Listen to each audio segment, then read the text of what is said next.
Osborne's was right on what I call the main drag. Yeah, It was exactly. right there. And Right there.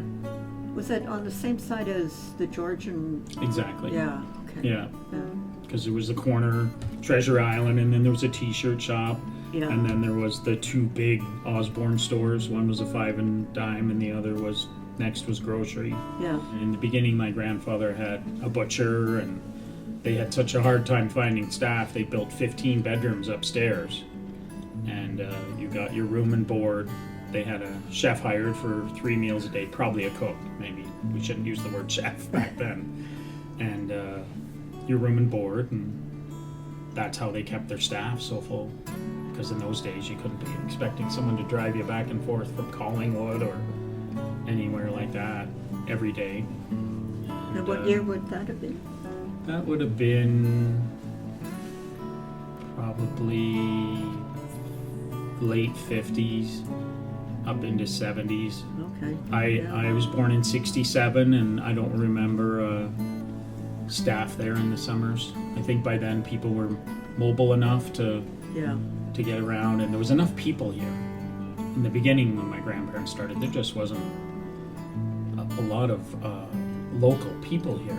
Lots of people like you that came for the summer. We didn't want to work in the store at 7 years old, or probably even 17 if you were well off enough to have a cottage to come to. Yeah. Yeah. And it just progressed to more of a convenience store. When I was growing up, the chef was gone, and the butcher was gone. It was prepackaged meats and bologna, and I must have put together thousands of little hibachi barbecues.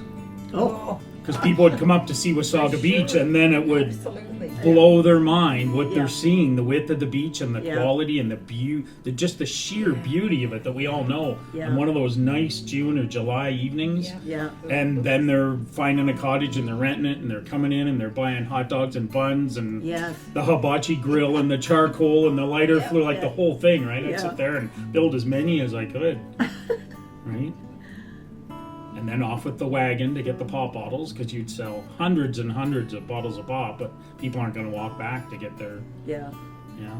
And my dad always talks about one May 24, when the weather spooled up to be, the high temperature, the high humidity, days before May 24. So the entire Toronto exited out up here. Yeah. And he said by 5 o'clock on Saturday, everything was gone. Like the snack bars came in, about all the hot dogs he had, all the hamburgers, because they were just overrun. And as a food place, you could only buy so much. Yeah.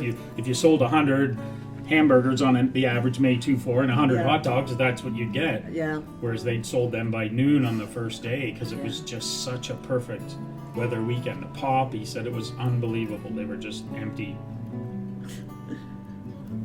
And that probably would have been early 70s, one of those perfect weather weekends.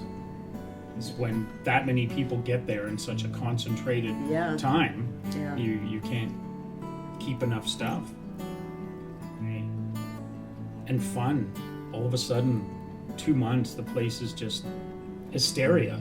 Yeah. Concerts at the Dart and attractions, and now even when the amusement comes in, even just for the weekend, it's exciting. We were doing fine until they put the other bridge in, which was 100% necessary for. Can you imagine this town without that bridge, without River Road? It wouldn't be possible to move around. Yeah. But our shoulder seasons, as they called it, business dropped enough that my dad bought the property out here, right across from the arena. Mm-hmm.